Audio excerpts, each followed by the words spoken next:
அதாவது என்னன்னா, சினிமாவில் இருந்து அரசியலுக்கு வருபவர்களுக்கெல்லாம் ஒரு பெஞ்ச்மார்க்கா இருப்பது எம்ஜிஆர் தான். எம்ஜிஆருக்கு அரசியல் கிடைத்த வெற்றியை வைத்து தான், சினிமாவுல இந்த துண்டு துக்கடா வேடத்தில் நடிப்பவனுக்கு கூட வந்து நம்ம முதலமைச்சர் ஆகணும் அப்படிங்கிற ஒரு ஆசையே வருது.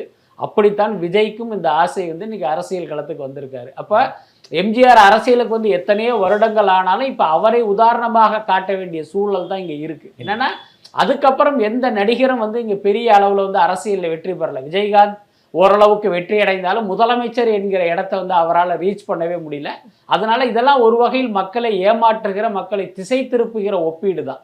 மற்றபடி அன்றைக்கு நடந்தது போல் மீண்டும் ஒரு புரட்சி நடக்கும், அப்படி ஒரு புரட்சி நடந்து நான் வந்து முதலமைச்சர் ஆயிடுவேன் அப்படிங்கிறது அவர்களுடைய தொண்டர்களை உசுப்பேத்துகிற ஒரு விஷயமா வேணா ஏன்னா என்ன விமர்சனம் முன்வைக்கப்படுதுன்னா, தாவேக்கால் எல்லாமே வந்து ரசிகர்கள் தான் இருக்கிறாங்க, யங்ஸ்டர்ஸ் இருக்கிறாங்க, இவங்களை வச்சு எப்படி அரசியல் பண்ணுவீங்க அப்படின்றப்ப அவங்க ஒரு உதாரணம் சொல்றாங்க. 67 திமுக ஆட்சிக்கு வந்தப்ப அவங்க பின்னாடி இருந்தது எல்லாமே இளைஞர்கள் தான். இந்த இளைஞர் படை மாதிரி தாவேக்காலே ஒரு இளைஞர் படை இருக்கு, நாங்களும் சாதிப்போம் அப்படின்னு சொல்றாங்க. இல்ல அது அவர்கள் ஆசைப்படுகிறார்கள். அது வந்து யதார்த்தத்தில் எப்படி சாத்தியம் அப்படிங்கிறது தானே கேள்வி. இன்னொன்னு,